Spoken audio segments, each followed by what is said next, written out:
So good morning.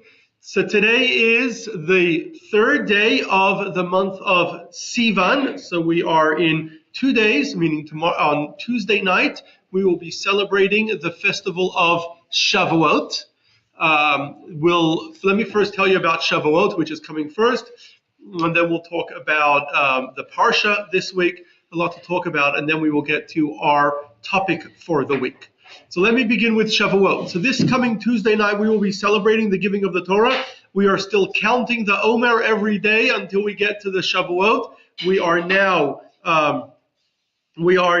47 days. Let's actually count the Omer before I forget.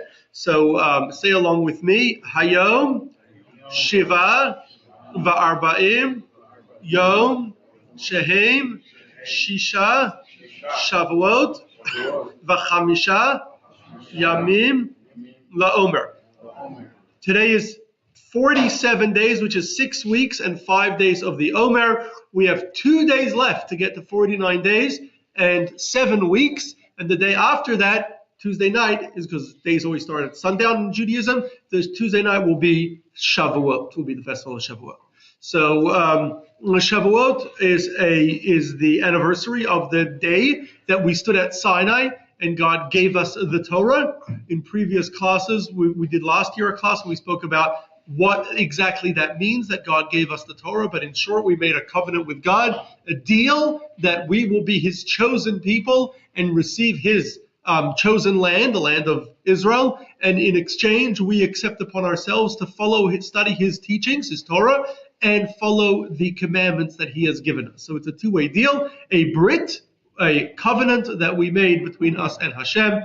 And he began the instructions by giving us the 10 commandments, the Aseret HaDibrot, which our ancestors all heard while standing at Sinai.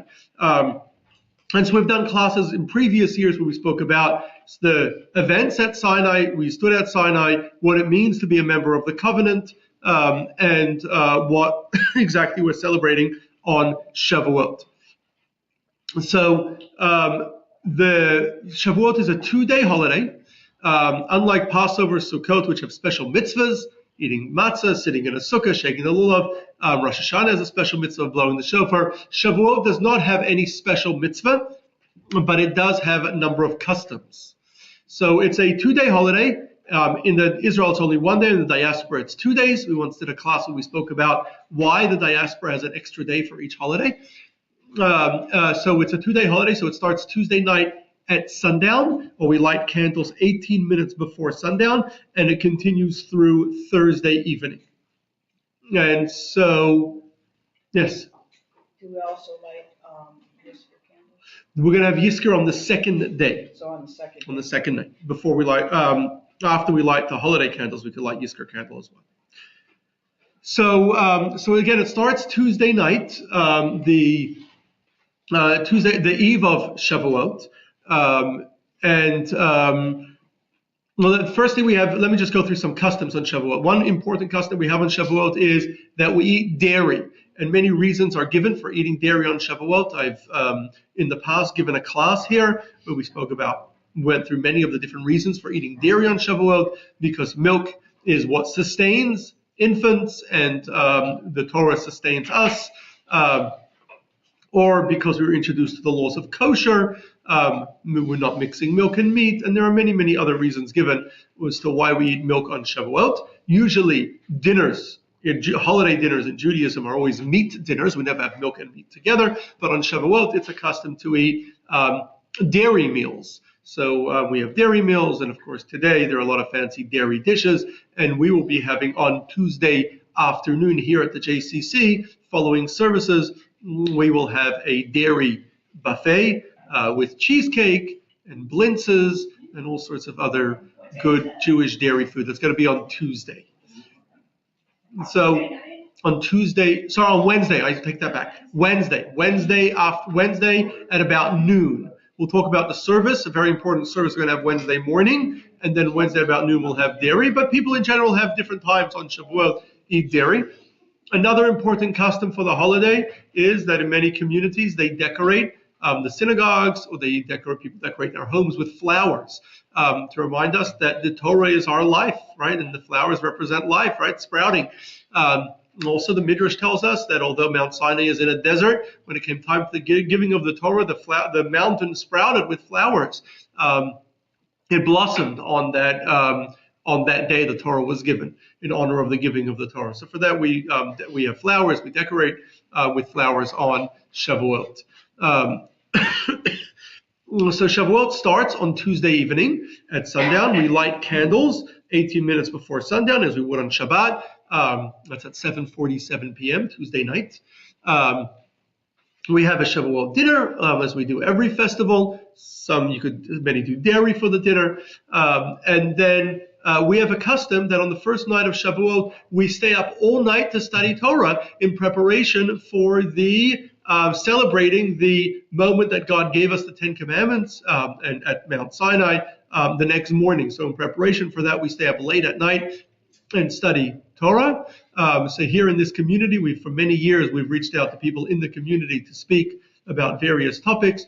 This year, we have a number of people who are going to speak about cities and places in the land of Israel. So that is going to start here at 11 p.m. on Tuesday night, and you're all welcome to join us.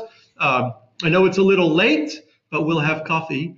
And our custom is to stay up. It's the one night a year that we stay up, 11 p.m. Then on Wednesday morning is the holiday. We have holiday services here starting at 10 a.m. Now, during the services, we're going to take out the Torah. And in the Torah, we're going to read the story of how the people stood at Mount Sinai and God said the Ten Commandments, and they all heard the Ten Commandments.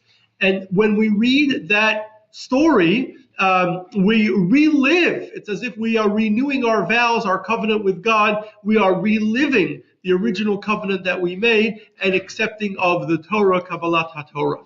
And so therefore, the Rebbe encouraged that everybody, men, women, children, everybody should be there in Shul on Wednesday morning in order to hear the Ten Commandments being read. We are going to have the reading of the Ten Commandments here at about 11 a.m. Here, we will also have a separate program where we will read the Ten Commandments for children, because the Rebbe wanted children to also hear the Ten Commandments being read. They are central to the story of Shavuot because our sages say that when Hashem wanted to give us the Torah, he asked for a guarantor. And they said, well, our leaders will guarantee and that we will fulfill the Torah. And Hashem was not happy with that. And the people said, well, our elders will guarantee. And they said Hashem was not happy with that either. Then they said our children will be the guarantors. And Hashem accepted that. So the children are our future. And the way Judaism has continued for so many generations is by ensuring that in each generation the children are taught Torah and then they're able to pass it on to the next generation. So it's important that children come as well. So we'll have a program for children also at 11 a.m. on Wednesday morning. And then following that, at 12, we will have our big dairy buffet with lots of delicious. We'll have dairy knishes and cheesecake, and I'm not sure all the other various dairy ice cream, of course. Thank you. Yes, ice cream, very important, and various other dairy delicious things that we'll have here.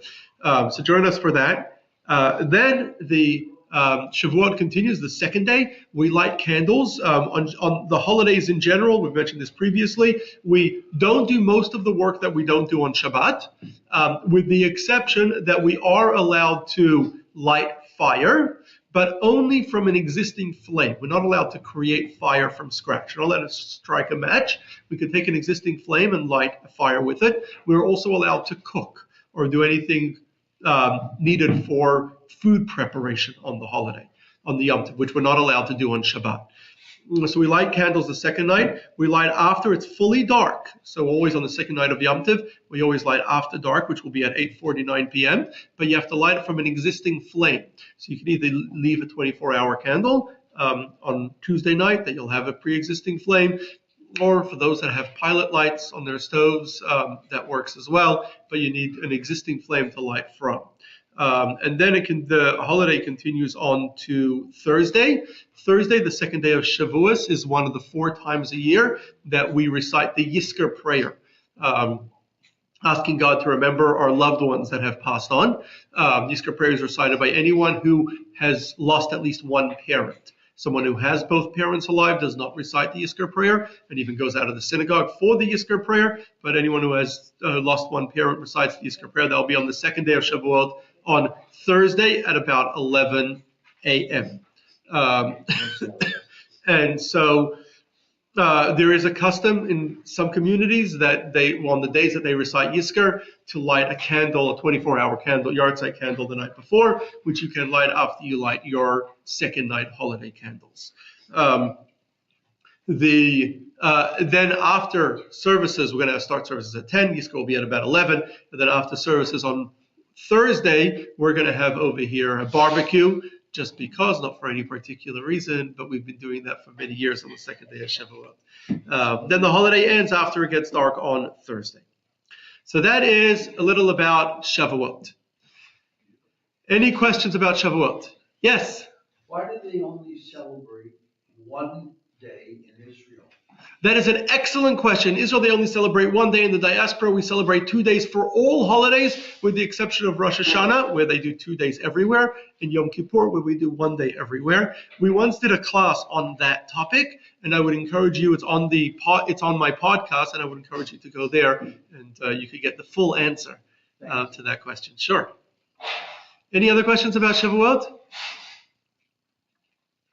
So let me next talk about the Parsha. This coming Shabbos, the Parsha is Parshat Naso, which means to count. It is the longest Parsha in the Torah. Always happens the week after Shavuot. When we celebrate the giving of the Torah, we read the longest Parsha. It's a very long Parsha. There's a couple parts to it. And the first part continues the end of last week's Parsha, where we spoke about the roles of the Levites in carrying the temple. So it speaks about the roles of the various Levite families. The family of Gershon will carry the family of Kat, we're told in last week's portion, will carry all the utensils, all the furniture in the temple as they travel through the desert. The family of Gershon will carry all the drapings in the temple, and the family of Merari, their role will be to carry the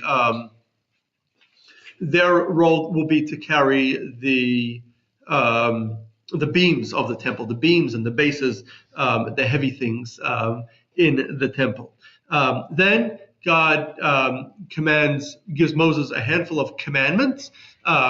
First of which is that there are 3 camps or 3 areas, the temple itself, the temple courtyard, the Levites that camped around it, and the 12 tribes that camped around it that we described in last week's Parsha. So the Torah then says that people with certain types of ritual impurity are not allowed to go into the temple itself.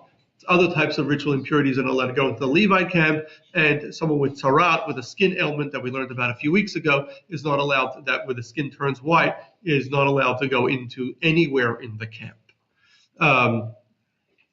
The Torah then gives us also somebody who steals and swears falsely, has to pay back and has to bring a sacrifice for it. And then the Torah tells us about a woman who her husband warned her not to be alone with someone, and he finds her alone with this person. He doesn't know if she cheated on him or not. He must bring her to the temple, and over there she's made to drink this special water. And if she had cheated on him, then she will die after drinking this water. And if she did not do anything, then she will be blessed and she will have a child. And so Torah goes into great detail of the rules of this sota, of this particular woman. The Torah then continues to tell us about the Nazir, a person who vowed that they will become a Nazir, who's forbidden from 3 things, from eating anything with grape products or drinking wine, from cutting their hair, or from coming in contact with the dead. They could choose to be a Nazir for a certain amount of time, and at the end of that time, they have to bring various sacrifices and then cut their hair after they end this Nazirite period. Then the next final law that the Torah tells us, in this week's parsha at least, is a commandment to Aaron and Kohanim that they should bless Israel. And it's a mitzvah for the Kohanim to bless Israel. In the diaspora, the Kohanim get up in front of the synagogue every Yom Tov, every holiday, and they bless all of the people with a special blessing, Yivarechecha, special words, as it says in the Torah. In the land of Israel, it is done every day. We once did a class focused on this particular mitzvah of blessing Israel, Berchat Kohanim. Then the rest of the parsha goes back to the dedication of the Mishkan. When the Mishkan, the temple, was built, each of the 12 tribes had an opportunity to bring special gifts to God, sacrifices and other things to God on behalf of their tribe. And each day for 12 days, a different tribe brought their gift. And the Torah spends a very long time going into the detail of each gift of each of the 12 tribes. So that is the parsha in short. I'll open it to questions on the parsha before we get to our topic for today. Any questions? All right, well then let's get straight into it. So given that this week we celebrate the giving of the Torah, Shavuot, so it's a time to talk about Torah. We've done many, many classes. We've spoken about different parts of the Torah. But today I want to speak about one of the most important Jewish works, which is the Shulchan Aruch. The book of Shulchan Aruch was written by Rav Yosef Karo, who lived in Tzvat. He lived in the 16th century in Tzvat. The book was first printed in 1565 in Venice. In those days, in the 16th century, Venice was the center of world printing and definitely the center of Hebrew printing. The name of the book was Shulchan Aruch, which is Hebrew for set table, a set table. But it's often just translated as the code of Jewish law. Without a doubt, the Shulchan Aruch is the most important halachic meaning Jewish legal work that was ever written. The most important work of Jewish law or halacha. In fact, the name Shulchan Aruch has become synonymous with Jewish law, with halacha. So much so that people use the name Shulchan Aruch as a synonym for halacha, for Jewish law. Just as people for web search, they say I'm Googling, or if they want to hail a ride, they say I'm Ubering. So in the same way, when people say they observe the Shulchan Aruch. What they mean is they observe Jewish law. They're using the word Shulchan Aruch as a synonym for Jewish law. Or if someone says this particular act violates Shulchan Aruch, what they mean is that it violates Jewish law. And they're using the word Shulchan Aruch, the name of this book, as a synonym for halacha, for Jewish law. So today I want to talk to you about how and why the Shulchan Aruch was written and why it became the most important halachic work ever written. There have been thousands upon thousands of works of Jewish law written over the years, about tens of thousands, but the Shulchan Aruch has definitely been, without a doubt, the bestseller or definitely the most important book. So to understand the Shulchan Aruch, we really need to go back to understanding the evolution of halacha of Jewish law. And we once did a topic focused on the evolution of halacha. I'm not going to explain it in great detail. We have a podcast on that particular topic. Now, the primary source of halacha is the Talmud. The Talmud, or the Gemara, is a massive work written 1,500 years ago in Mesopotamia. It was concluded around the year 500. It was written in Mesopotamia or Babylon in modern-day Iraq. We did a class previously on the Talmud as well, where we explained what the Talmud is and why it is the most important work of Jewish law. But virtually all Jewish law today can be sourced back to the Talmud. So that is usually our starting point for halacha, for Jewish law. Now the Talmud itself is written as a commentary on the book of Mishnah. Mishnah was also was the first work of our oral tradition, written by Rabbi Yehuda Hanassi around the year 200. And the Talmud is written as a compilation on the book of Mishnah. We also did once a class on Mishnah. The Mishnah itself is split into 6 orders, 6 different sections, and the 6 orders are then subdivided into 63 different booklets, each one focused on a different topic. So therefore, the Talmud, which is written as a compilation on the Mishnah, is also, not every book of Mishnah has Talmud on it, only 37 of the 63 do, but at least it's 37 different books, 37 different topics. So each book of the Talmud is then dedicated to a different topic. However, the Talmud itself, or the Gemara, is full of long discussions, making it very difficult to find the final halacha, the final law. Also, the Talmud or the Gemara often goes off topic, very often goes off topic, and wanders from one topic to the next. And why that happens is something that we explained in our class on the Talmud, not for now, but it tends to go off topic. And so often you can find laws of the Talmud in places where you will not expect them. They're not really organized exactly where they should be based on topic. So now the Talmud was written 1500 years ago, around the year 500. In the years since the Talmud was written, Jewish law continued to evolve. New cases came up, new scenarios that didn't exist or nobody had thought of or had never happened before were raised. And Jewish experts, scholars, rabbis responded and explained what the halacha, what the law would be in these particular instances, for these particular scenarios. And so as a result, the halacha grew and developed in the years since, and it is a living work, it is a living law, and so therefore it continues to develop as any legal code does. So for a Jewish scholar, a rabbi, or even a layperson who is looking for the halacha, it can be hard to find. You have to know the whole Talmud to be able to find the halacha. And often it won't be, it's hard to find even if it's in the right place. Often the law of a particular thing won't be where you expect it. And so this led, and so it's hard to find. And there were many laws that were developed based on new cases that came up, new scenarios that came up, since the halacha was written. So this led to a rise of people writing halachic digests or codes of Jewish law throughout the Middle Ages. They were generally written in 2 different styles. Some digests followed the Talmud. So essentially it went page by page, chapter by chapter, following the Talmud, and it just collected the halachas, the laws of the Talmud. And then many of them then added other laws, newer laws that are not mentioned in the Talmud, that are mentioned by scholars after the Talmud. And so but that would follow the order of the Talmud. If you know the whole Talmud, it'd be easy to find.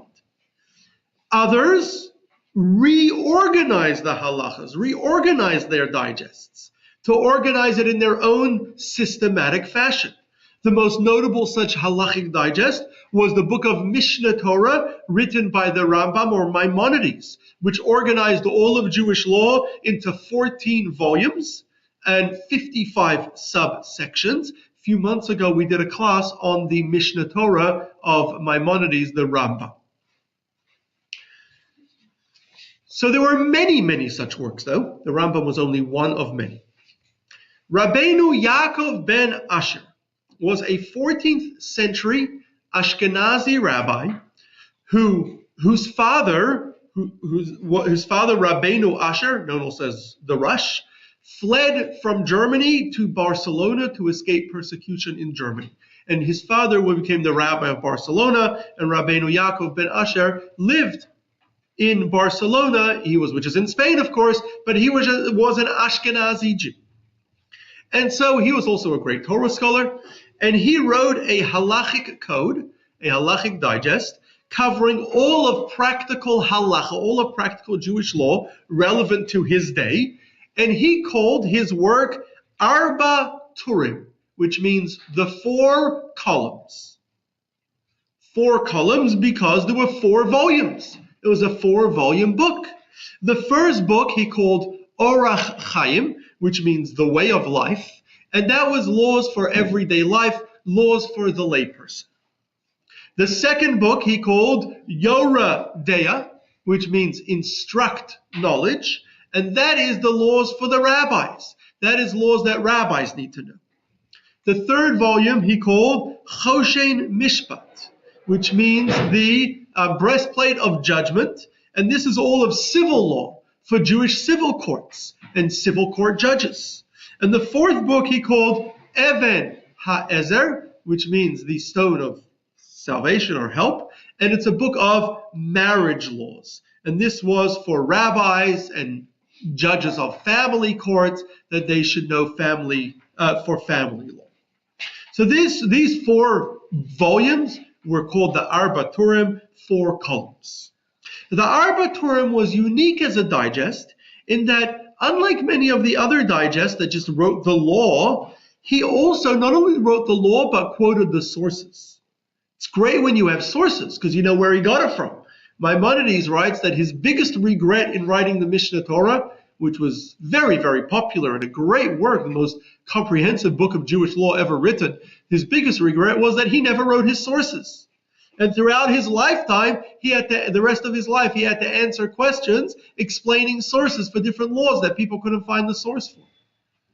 And in the years since, people struggle with many of the sources for his laws. So the Arba Turim, Rabbeinu Yaakov ben Asher, he wrote the sources for each of the laws and explained the reasons for the various laws. Now, the Arba Turim was first written around 1340. Remember, this is before printing. So you would just write a book and give it to your students to copy, maybe send out some copies to other yeshivas, to other schools, and from there people would just copy it on. So the Arba Turim, though, spread very quickly throughout Spain, and throughout all of all Jewish communities. By the mid-15th century, going forward 100 years, it was by far the most popular halachic work being used in Spain. Remember, at the time there were dozens of such codes that had been written, but the Arba Turim was definitely the most popular book in Spain, and it was one of the most popular books in other communities as well. There were other books that were popular, but the Arba Turim was definitely one of the most popular in all Jewish communities, but it was particularly popular among Spanish Jews, where it became essentially the go-to code for Jewish law. When printing was invented, around the 1450s, when it was first invented, the Arba Turim, or known in short often as Tur, was one of the first Hebrew books to be printed. In 1475, sometimes it's considered the first, sometimes the second. There's some debate as to how exactly to date it, but it was definitely one of the very first Hebrew books ever printed. Understandably, it was a very, very popular book, and the printers want to print something that sells. They knew the Arba Turim was an excellent sell. Fast forward 2 centuries after the Tur, or the Arba Turim, was written. Again, it was written around 1340. So about 2 centuries later, Jews have now been expelled from Spain in 1492. Spanish Jewry has spread all across the ancient world, North Africa, Italy, Germany, Holland, but the largest Spanish community of Spanish exilees had moved to the Ottoman Empire. The Ottoman Empire welcomed Jews, and there were many very powerful Jews within the Ottoman Empire at the time, and so many Spanish Jews moved to the Ottoman Empire, including many Jews moved to the land of Israel. And the land of Israel, which had suffered a lot until then, gone through a lot of wars, now saw kind of a rebirth, mostly from Sephardic Jews. The most prominent community in the land, the Jewish community in the land of Israel, the most prominent city at the time was the city of Tzfat. And many great Torah scholars ended up in the city of Tzfat in the mid-16th century. And famous was the Arizal, the great Kabbalistic master, and Reb Moshe Cordovero, and Reb Moshe Alshich. Tzfat, of course, where Rabbi Siv, who just spoke, that's where he comes from, the city of Tzfat. But at the time, the 16th century was the most important Jewish community, and it had dozens of very, very well-known scholars, very highly recognized scholars. All the greatest scholars, essentially, of the time were in Tzfat. One of the greatest scholars, if not at the time in Tzfat, was Rav Yosef Cairo. Rav Yosef Cairo was a great scholar who also, and he was a Kabbalist as well, and he, as well as a scholar in Jewish law, and he also had access to a large library of Jewish works that somehow had made their way, probably thanks to the various Spanish exilees that came to Tzfat, and many of them maybe brought their libraries with them. And so he had in Tzfat access to a huge number of Jewish works. Now remember, this is only 100 years after printing started, or less than 100 years after printing started. So it's still hard to get books. Printed books are cheaper than written books, but they're still pretty expensive. And most books are still handwritten. And so it's hard to get books. People didn't have large selections and large libraries. But he happened to have a fairly large library for the time. So he decided that he would write a commentary on the Torah, on the Arba Torah of Rabbeinu Yaakov ben Asher. His commentary would be an anthology of the development of Jewish law.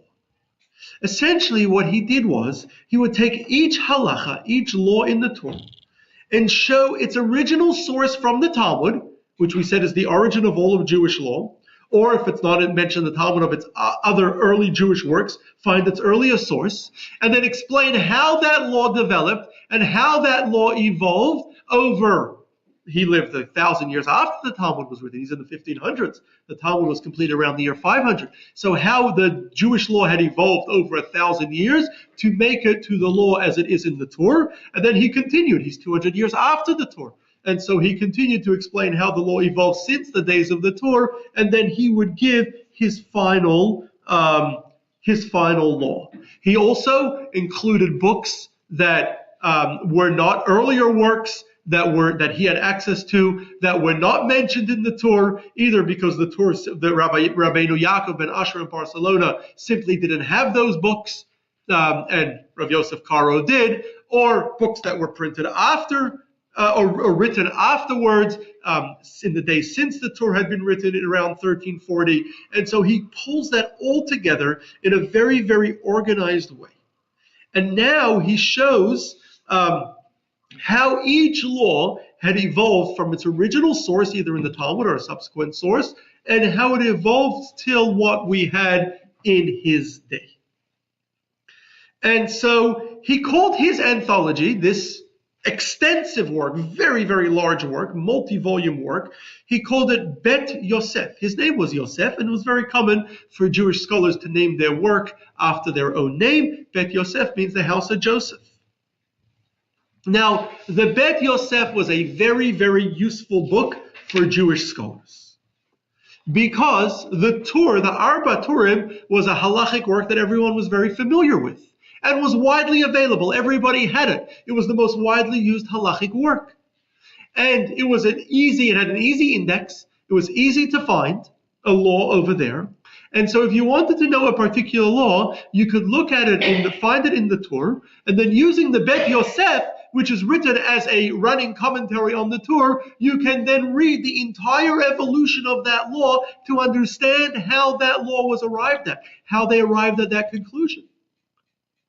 And then, if let's say you have a question, you can decide, does it apply, does it not apply? If maybe it's not, your particular scenario is not mentioned, you can compare it if you understand the entire evolution of Jewish law. So it was all brought together. Particularly, this is at a time where people don't have access to a lot of books.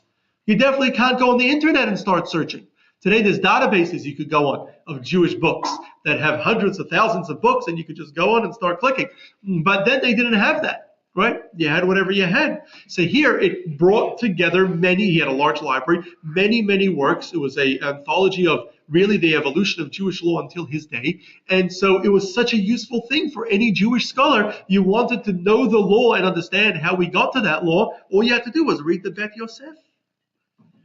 So this multi-volume book was published between 1550 and 1559 in Venice, which, as we mentioned, was the center of printing at the time, of Hebrew printing. And of course, it became an instant hit throughout the Jewish world, was sold all over in Jewish communities everywhere. Now, at this time, the leading rabbi in Poland, his name was Rav Moshe Isserles of Krakow. Krakow was at the time the largest city in Poland, the capital of Poland. and it was the largest Jewish community. Poland at the time had become the center of Jewish life, particularly for Ashkenazic Jews.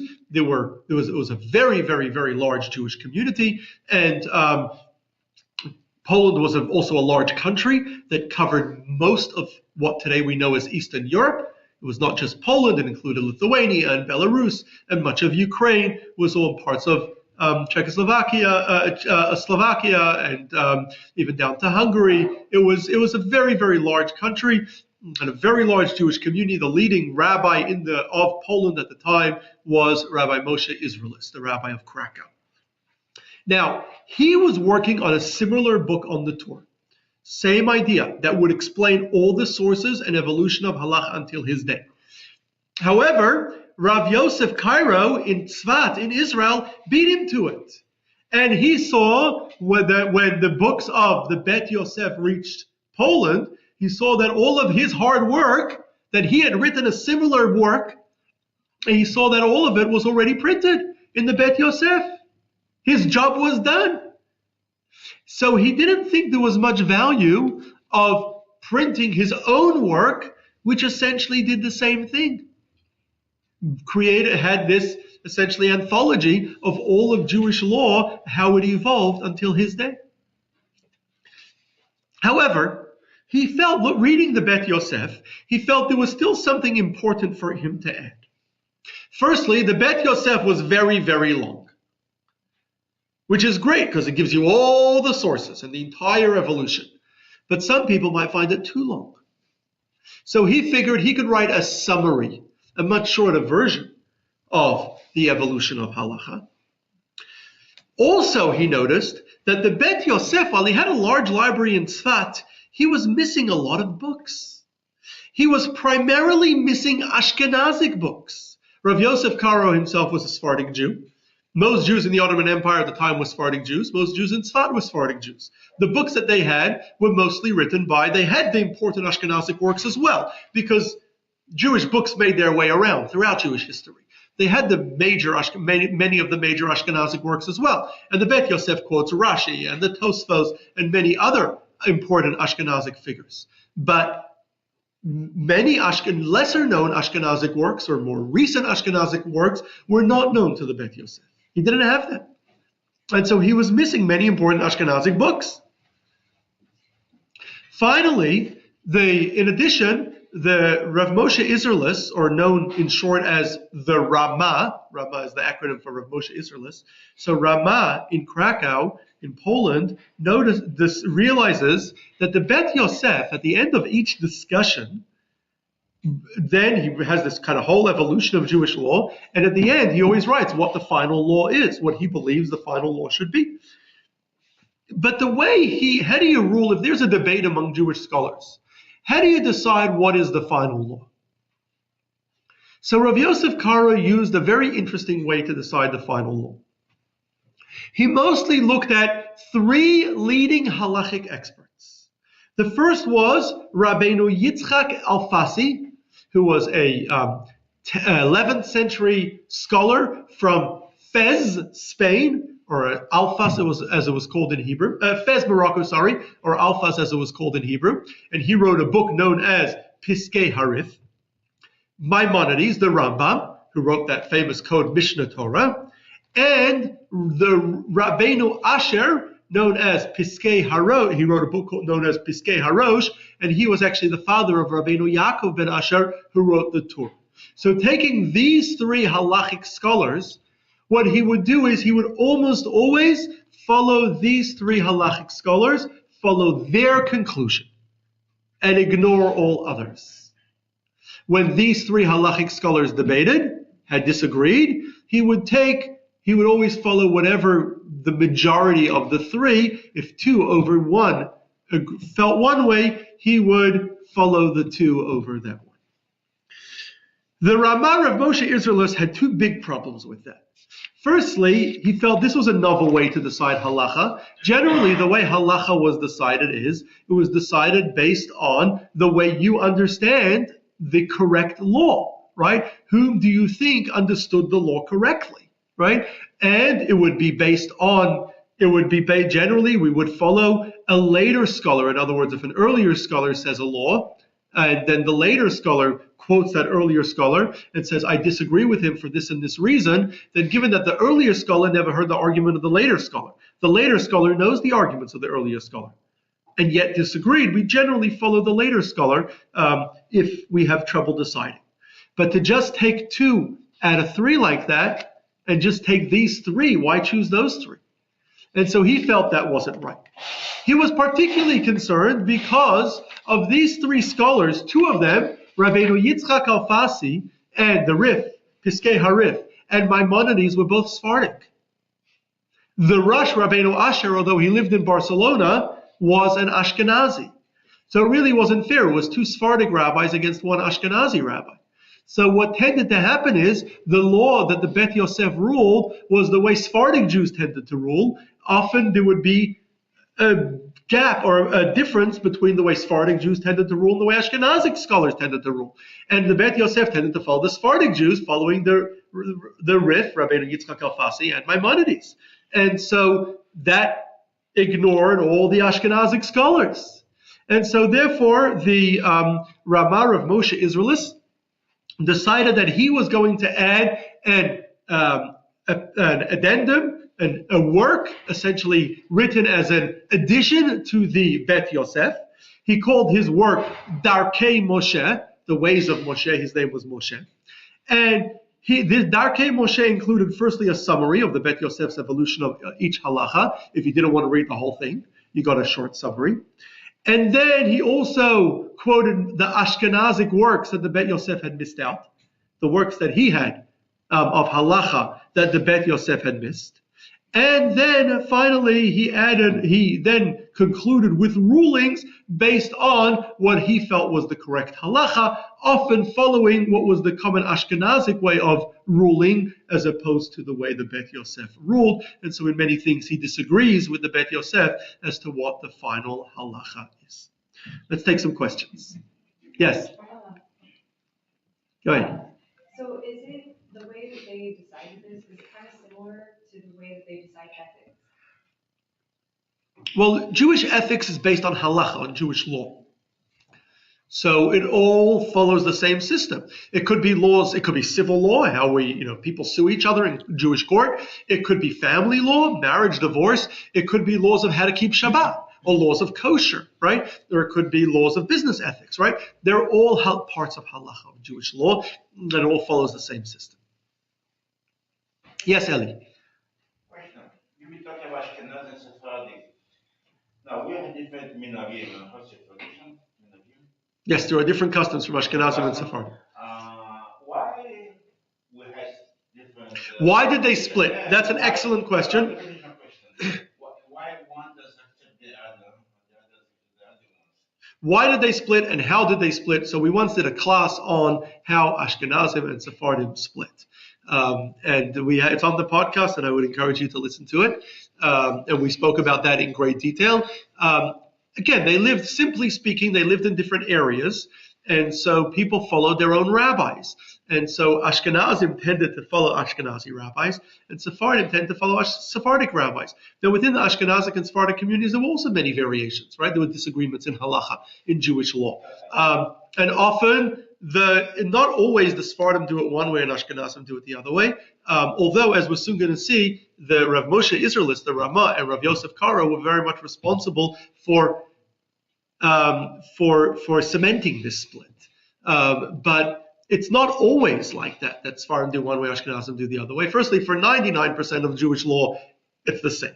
There's only some things about which there are arguments, disagreements, and sometimes within various communities there's debates as to exactly how to do it. It's not always clear cut. Okay, I see sometimes Ashkenazi rabbi, they go to Sephardi for whatever reason, maybe Askara or something. And if it's praying, he would do like a Yahid, he won't interact with the rest of the crowd. The prayer, the Nusachat Tfilah, the versions of the prayers are different. I don't think we've done a class on versions of prayer. Maybe we should do that. That would be a great subject. Food and eating, one will eat other people's food. They're both kosher, That I don't know about. There are some differences in halacha about eating, but that's for another time. Any other questions?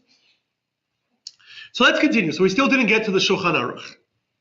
So after Rav Yosef Karo's book, Bet Yosef, this anthology that explained the evolution of halacha from the Talmud all the way through to his day, and written as a running commentary on the Arba Turim of Rabbeinu Yaakov ben Asher.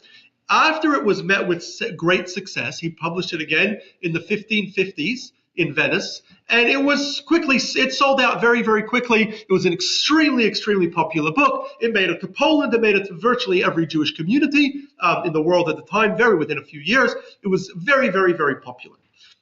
So Rav Yosef Karo then followed that with a very small book. He came up with this great idea. He collected all of the final halachot, all the final laws, as he wrote them in the Bet Yosef, and put all the laws together in one small book, little book, that has all the laws organized in the same 4 volumes that the Arba Turim was organized in, same chapters, following the same chapter structure, but this was just, you could just get the final law.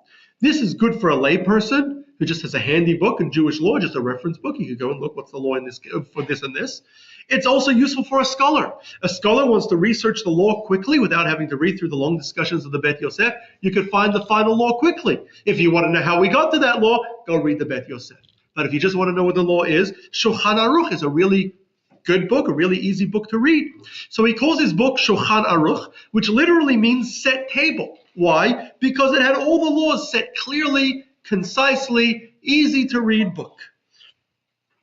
And the Shulchan Aruch was printed in Venice in 1565, and it became an instant hit. If the Bet Yosef was a bestseller, but the Bet Yosef was really a book for scholars, for rabbis. Shulchan Aruch was a book for a layperson. There was only one. Bet Yosef was a big set, many multi-volume book. The Shulchan Aruch was a small book. Anyone could buy, cheap book. Anyone could buy, very convenient. Any layperson who reads Hebrew could easily read it, know the halacha. It was a huge hit. It was printed almost immediately, reprinted again and again and again, became a huge hit. However, once again, Rav Moshe Isserles in Krakow, who of course gets the Shulchan Aruch, makes its way to Krakow as well, and he is very concerned. Because the halachot of the Shulchan Aruch are exactly as they are concluded in the Bet Yosef. The conclusions of the Bet Yosef are then essentially condensed into this book that just has the final law. But he rules, firstly, he rules with the same system that he used in the Bet Yosef, which is he almost always followed 3 great scholars, who no one denies that they are among the 3 greatest scholars of medieval times. The Rif, Rabbeinu Yitzchak Alfasi, the Rambam, Maimonides, and Rabbeinu Asher, the Rosh. He follows these same 3 scholars primarily. And when they disagree, he generally follows the view of 2 over 1. Follows the majority of those 3. So Rav Moshe Isserles was very concerned about this whole system of ruling halacha just based on 3 scholars without taking into account the entire body of Jewish scholarship about that particular law, ignoring the many Ashkenazic scholars, right? Taking 2 out of 3 were Sephardim. And so he therefore decided that he would write notes on the Shulchan Aruch.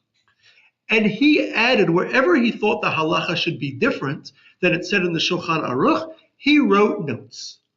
And in each place, and he printed his notes, he reprinted Rav Yosef Karo's Shulchan Aruch, and then they didn't have copyright laws like they do today. He reprinted Rav Yosef Karo's Shulchan Aruch with his notes that had the halacha the way he believed it should be. What name did he come up with for his book, the notes that he wrote? He called it, of course, the mappa, the tablecloth. It's the tablecloth on the set table. And so a play, of course, on the Shulchan Aruch. And so in the years since, the Shulchan Aruch has been printed countless times. And always it is printed with the mappa, with the tablecloth of the Ramah of Rav Moshe Isserles alongside it. And so for Sephardic Jews, primarily follow the rulings of the Bet Yosef, of Rav Yosef Karo in the Shulchan Aruch, and and Ashkenazi Jews began to primarily follow the rulings of Rav Moshe Isserles in his mappa, in his tablecloth, in his notes on the Shulchan Aruch. The two works together, always since then printed together, then give you a digest of Sephardic halacha for Sephardic Jews and Ashkenazic halacha. Now, it's not always like that. Often Sephardic Jews don't always follow the Bet Yosef, and often Ashkenazic Jews don't always follow Rav Moshe Isserles, but generally that became kind of the standard. And so this book, Shulchan Aruch, became, as we'll soon see, one of the most popular, the most important work of Jewish law. So the Shulchan Aruch is divided into 4 volumes, following the order of the Torah. Each is divided into chapters called simanim, copying the same chapters as the Torah. Rav Yosef Karo then subdivided each chapter into short paragraphs that he called se'ifim. So the first section is 4 volumes. The first volume is called Orach Chaim, which means the way of life. It includes the laws of day-to-day living. It includes laws of waking up, wearing tefillin, wearing tzitzit, daily prayer, the Torah reading in the synagogue, washing our hands before we eat, the blessings we say on food or on various other things, the laws of Shabbat, the laws of the various other Jewish festivals, Passover, Shavuot, Rosh Hashanah, Yom Kippur, Sukkot, Hanukkah, Purim, Tisha B'Av, are all found in this first section called Orach Chaim. And that is, as we said, it was originally meant by the Rav Yaakov ben Asher, the author of the Arba Turim, as the layperson's book for everyday life that everyone should read. The second volume, the second section, is called Yoreh De'ah, Teaching Knowledge. And that is for the rabbi. That's the rabbi's book, rabbi's handbook. And that includes laws of kosher, laws of not lending on interest, laws of family purity, which is laws of nida, of a woman who gets her menstrual cycle and is forbidden to her husband until she goes to the mikveh, the laws of building a mikveh, laws of charity, laws of circumcision, writing a Torah scroll, writing a mezuzah, agricultural laws. It includes laws, Jewish medical laws, laws of the sick, laws of death, burial, mourning, are all included in the second section known as Yoreh De'ah. The third section, Even Ha'ezer, is family law. It includes laws of marriage, the laws of the ketubah, prenuptial agreements, and the laws of divorce. The fourth section, Choshen Mishpat, is civil law. It includes the laws of judges, the laws of courts, loans, sales, neighbor disputes, partnerships, gifts, inheritance, damages that were caused. So it covers all of civil law. So what made this work Shulchan Aruch so popular? And what made it? It was only printed in 1575, which is 1565, which is pretty late in our history, right? More than 1,000 years after the Talmud. What made it so popular? Firstly, it's very easy to read easy to read the law, and then you can go back to firstly, it was an easy update. That's firstly from the Torah. The Torah had been printed. The Arba Turim, which was the most popular halachic work until its day, was 200 years old at the time, more than 200 years old. Jewish law had evolved a lot in the past 200 years. And so it was a good update from the Torah. Secondly, the mappa of Rav Moshe Isserles contained together, the Shulchan Aruch and the mappa of Rav Yosef Karo, Rav Moshe Isserles, together contained both the common Sephardic and the common Ashkenazic halachic rulings, making it a major book to go to for both major sections of the Jewish community, both Ashkenazic Jews and Sephardic Jews. So the Ramaz mappa, the Ramaz tablecloth, really in many ways helped popularize the Shulchan Aruch, because now it was something that everyone can use together. But perhaps most importantly, it was a synopsis of halacha as it was found in the Bet Yosef. The Bet Yosef, we said, was the anthology that explained the entire evolution of Jewish law from the Talmud all the way until his day. So for every law in the Shulchan Aruch, you can easily find exactly how it evolved and how it got there. And that's very helpful. You don't have to open any other books. Any rabbi who wants to understand the law just has to open the Bet Yosef, and you have all the laws, the entire evolution of the law, and then open the Shulchan Aruch, you have the final law. So that made the Shulchan Aruch very popular. In fact, until today, when rabbis study for smicha, for ordination, in order for rabbis to be ordained, they need to be experts in Jewish law. Particularly the first two sections, Orach Chaim, the daily, for every person, daily life, and Yoredea, the laws for the rabbis. They need to be experts. How do they study it? So today also in yeshivas that are focused on training rabbis, they study the Bet Yosef to understand the entire evolution of the law, and then they study the Shulchan Aruch. Any questions? So the Shulchan Aruch, this set table of Rav Yosef Karo, as we said, was an instant hit. It was printed again and again and again in the coming years. This is when printing was expensive. And it wasn't like you could just, hit print and print the book easily like you can today. But it was printed again and again because it was so popular. Well, now, naturally, the Shulchan Aruch, as such a popular work, became a primary work that other scholars would then write commentaries on. And within the first century of the Shulchan Aruch's printing in 1565, dozens of commentaries were already written on the Shulchan Aruch. Sometimes these commentaries disagree with the conclusions of Rav Yosef Karo in his Shulchan Aruch, or with the conclusions of the Rama in his Mappa. And they explain why they disagree. Sometimes they're explaining the sources for the words in the Shulchan Aruch or in the Mappa, even though the sources can be found in the Bet Yosef, but sometimes they'll give you kind of a brief synopsis or they'll explain it.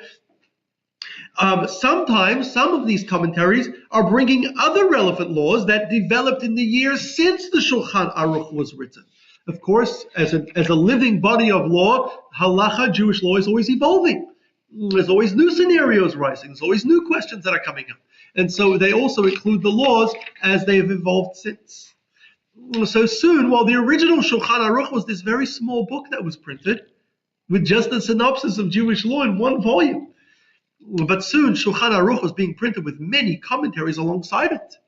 And soon, within about 200 years, the Shulchan Aruch became a book like this, that with multi-volume book that was printed with many, many, many commentaries alongside it, and no longer was it just the clear, concise book that the author intended it to be. And yet, the Shulchan Aruch until today became the primary source work for almost all later halachic works. And as we mentioned at the beginning, it became synonymous with halacha, with Jewish law, so much so that the word Shulchan Aruch is used often as a synonym for Jewish law. Fast forward about 200 years, in the 18th century, by now Jewish law has further evolved. Many, many, many commentaries, hundreds of commentaries have by now been written on the Shulchan Aruch. Rav Shneir Zalman of Liadi, known as the Alter Rebbe, the first Chabad Rebbe, who once did a class about him, he was tasked by his teacher, known as the Maggid of Mizrich, to write a book of halacha, of Jewish law, summarizing all of the halacha, all of the law that existed until his day. So essentially a rework of the Shulchan Aruch. Unlike the original Shulchan Aruch, Rabbi Shneir Zalman decided to go back to the system of the Tur, which is bringing the reasons and sources of each law in his book. Not just having the law itself, but bringing the Shulchan Aruch, well, it has the entire evolution in the Bet Yosef, but the Shulchan Aruch is just the law.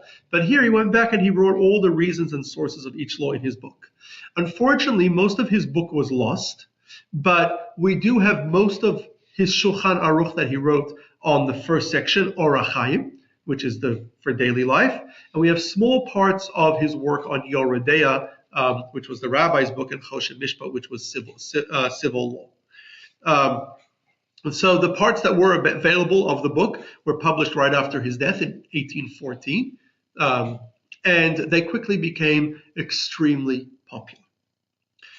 However, he called his book also Shulchan Aruch, copying the name of Rav Yosef Karo to differentiate it from the original Shulchan Aruch set table. It became known as Shulchan Aruch Harav, the Rav's Shulchan Aruch. Rav means rabbi in Hebrew. Many others also attempted to create anthologies of halachas. Many wrote commentaries on Shulchan Aruch, and we have hundreds and hundreds of commentaries that have been written on Shulchan Aruch, if not by now thousands. And many also tried to write anthologies, kind of taking everyone else's commentary and pulling it together.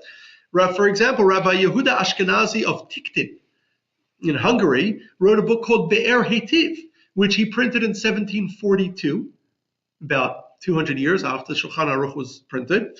And this was an anthology of all the laws that were found in commentaries on the Shulchan Aruch that had been written in the 200 years since the original Shulchan Aruch was published. And so he kind of puts this anthology, puts them all together, summarizes all the various commentaries and the new halachot, the relevant laws that are not mentioned in the Shulchan Aruch itself. Another great scholar, Rabbi Chaim Mordechai Margolis, in 1820, collected from a whole different genre of Jewish law. So throughout Jewish history, rabbis have often been asked questions. And when they're asked questions, difficult questions, they don't just give an answer, but they would often write a tshuva. The tshuva is called, the English word for it is responsa. It is a explanation as to how they got to that particular answer to that halachic question. And so, of course, and many, many scholars throughout the years have written tshuvot. Today we have tens of thousands of tshuva, books of tshuvot, and from scholars going back well over 1,000 years. And so the tshuvot, of course, are sources of halacha, of Jewish laws. There are many, many laws mentioned in the tshuvot where they're explaining various laws. And so the Pitchei Tshuva, Rabbi Chaim Mordechai Margolis published a book called Pitchei Tshuva, where he collects all of the tshuvot, all of the various responsa, and organizes them based on the order of the Shulchan Aruch, connecting them to particular laws in the Shulchan Aruch in their relevant place. And that way, someone can read that and find a essentially collection of all the halachot from the different tshuvot, from the different works of response of tshuva. Another scholar, Rabbi Avram Danzig of Vilna, wrote a book called Chaye Adam, reorganizing the first book of Shulchan Aruch, or HaChaim. He made his own chapters, his own chapter numbers, but essentially he also lived in the mid-18th century and organizing Jewish law as it existed until his day. He then wrote a book on the second section of Shulchan Aruch called Chachmat Adam, which also became very popular. Fast forward to the late 19th century, Rabbi Yechiel Michael Epstein of Navardak in Lithuania published a book called Aruch HaShulchan, where he followed the same chapter order as the Shulchan Aruch, and Aruch HaShulchan is the same thing, Shulchan Aruch, and he flipped it, Aruch HaShulchan, right? Table set table, right? He just flipped it. But he reworked all four sections of Shulchan Aruch, and rewrote them all, chapter by chapter, collecting all halachot all the way until his day. He already deals with more modern things. He's in the late 19th century. He deals already with things like electricity, right, which they had by then. But he went back to the Torah's system, the system of the Arba Turim, where he brings the sources and the reasons for each law. Perhaps the most famous of all commentaries on the Shulchan Aruch is the book of Mishneh Berurah. Mishneh Berurah was written by Rabbi Yisrael Meir Kagan from Lithuania. It was published of Radin. It was published in the late 19th century, late 1800s, early 1900s, and it's only on the first section of Shulchan Aruch, on the book of Orach Chaim, that is the layman's book. But he used very clear wording to explain each law, the reasons for each law, as it evolved since the Shulchan Aruch had been written, and it became an extremely popular work. Until today, it is definitely the most popular commentary written on Shulchan Aruch. It has been translated multiple times into English as well. However, by far the most popular book of Jewish law, probably the most popular Jewish book ever written outside of the classics, meaning the Tanakh, the scripture, or the Talmud, the most popular book ever written was the Kitzur Shulchan Aruch, or abridged Shulchan Aruch. Shulchan Aruch is the set table, but became a synonym for halacha, for Jewish law. Here it is, the abridged Shulchan Aruch.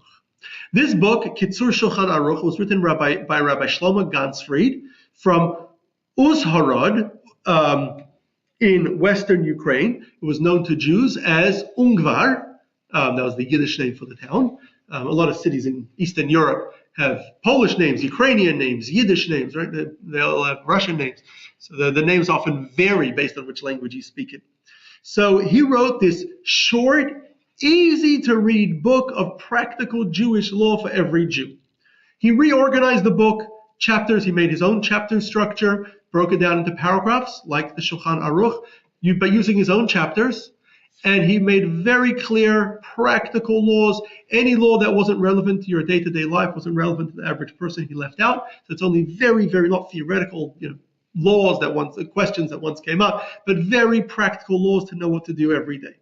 Very well organized, very, very well written, and its clear wording, its practicality, made it an instant bestseller. First published in the mid-1800s. Today, it remains more than 150 years after it's first published. It remains by far the most popular work of Jewish law. Many, many works of Jewish law have been written since. Nothing has gained the popularity of the Kitzur Shulchan Aruch. The Kitzur Shulchan Aruch has been translated to English many, many times. There are many, many different translations. And if somebody would like to get an understanding of Jewish law, you want to know where should I go to study Jewish law, my recommendation would be go to the Kitzur Shulchan Aruch, the abridged Shulchan Aruch of Rav Shlomo Gansfried. That is, it's not really a scholar's work, it's written for lay people, the Shulchan Aruch of Yosef Karo remains the scholar's work of Jewish law. However, for practical day-to-day law, if anyone wants book to open, Kitzur Shulchan Aruch remains the most popular book by far. It's originally in Hebrew, but it's been translated since into dozens of different languages. Many translations and many new editions include also updates kind of to Jewish laws for more modern questions that have come up in the last 150 years, but it remains really a classic. So that is the story of the Shulchan Aruch, of the set table written by Rav Yosef Karo, and how it became the primary work of Jewish law to the point that its name became synonymous with halacha, with Jewish law. It's important to know, understand, and everybody really should take the time and study Jewish law so that we know and understand the laws. Just in conclusion, and I'll take questions, and I think I've mentioned this in this class many times, but it's worth mentioning again. Judaism is an information-intense religion. In other words, in order to follow Judaism, in order to be observant of Judaism, there is a lot of information. We have 613 commandments. A lot of different rules of what we eat, of how we act on Shabbat, of the prayers, of how we dress, of how we interact with others. There are many, many, many different rules, and it's really, really information intense. And one of the greatest challenges that Jews in the United States today face is that while we are probably the most educated Jewish community ever in history, because Jews, definitely almost all Jews have high school diplomas. Majority of Jews today in the United States even have college degrees. So we're without a doubt the most educated Jewish community in Jewish history. We are uneducated as a community in Judaism. And that's a big problem because most Jews simply don't know what to do. They walk into the shul, they don't know what we pray when, what to say what day, right? They don't even know what the rules of a festival like Shavuot is, right? Or the many other laws. So unfortunately, due to a lack of Jewish education, primarily, lack of people studying, which was always studying Judaism, which has always been a strong part of Judaism, most Jews in the United States are mostly ignorant in most of Judaism. And so it's really, really, really important in order to be Jewish, in order to follow God's instructions to us, in order to keep our side of the bargain in the covenant that we made with God, it's really important that we study and become knowledgeable in Judaism. We should become knowledgeable in all parts of Judaism, be familiar with the written Torah, be familiar with Jewish history, be familiar with Jewish philosophy, be familiar with Jewish character building, but most important, we need to be familiar and be familiar also with Hebrew. It's also very important, but most important, we need to be familiar with halacha, with Jewish law. And Jewish law has always been at the center of Judaism.